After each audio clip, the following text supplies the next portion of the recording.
Smells so good. So, parang naluto na. Sige, haunin natin at kakain na talaga tayo. Guys, sobrang gutom na talaga.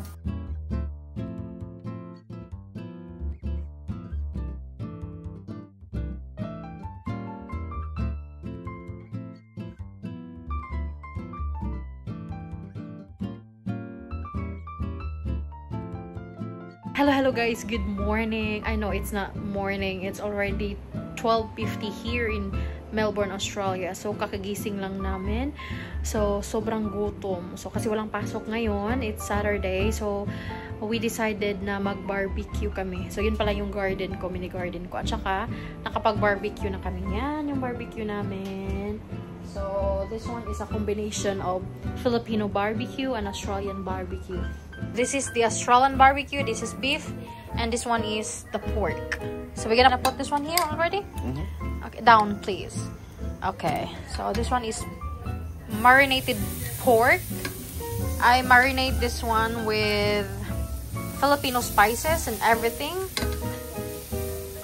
Yep. Yeah.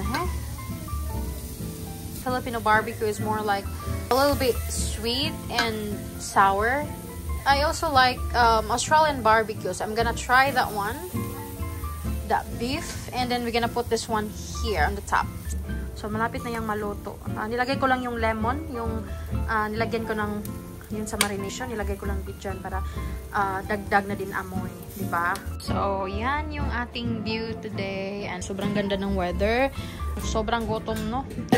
Nakakagutom, sobrang bango. So yan, ito yung balcony namin dito. At saka ito naman yung view namin. Yeah, ito yung mga kapitbahay namin dito. So, yan. Nag-survive pa din siya kahit sobrang init dito sa Australia. Sobrang bango. Yan. Yes! Smells so good. More? I think we can get the steak off. Yeah, okay. I'm gonna get the...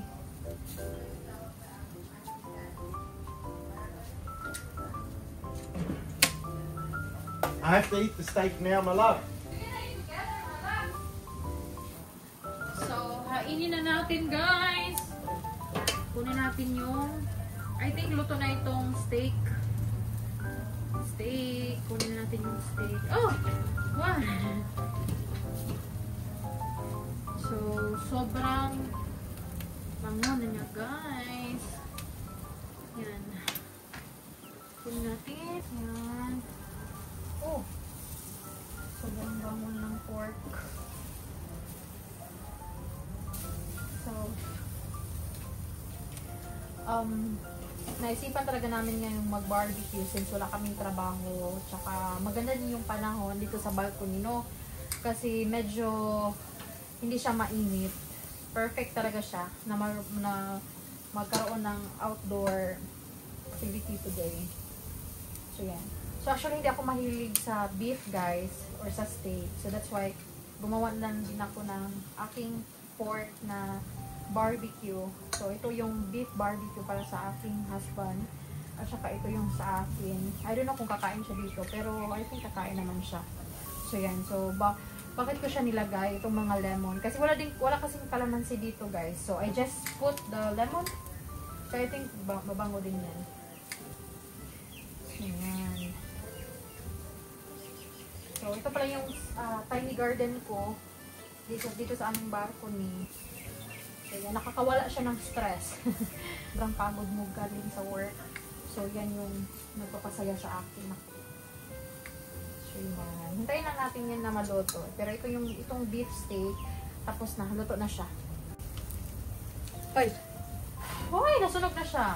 Ito lang yung ganap namin, guys. Every Saturday, kung wala kaming trabaho. Hindi naman palaging nag-barbecue. So, ngayon lang talaga kasi sobrang ganda ng panahon. Hindi mainit. Magandang mag-barbecue today. So, yan. Reported 200 Colombians, none were criminals, Colombian officials say. That trial was yesterday. It broke our nation's laws and therefore it's a big culture shift.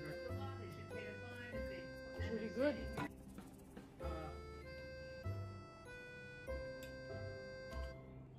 What I've been able to ascertain is that the Trump administration is Oh. targeting people who've committed crimes. Very good. I like it. Oh, How do we know? Why? How do they know It's- they committed crimes in the United I States? want to swear. It's so like it's effing good. That's the Washington, is that the Washington Post So propaganda? he loves No, my it's not, because pork that's all they do. barbecue. How's your steak barbecue? I can't cook. I never said I could cook. Well, maybe they didn't want to separate It's cooked. children Well, from it's their parents.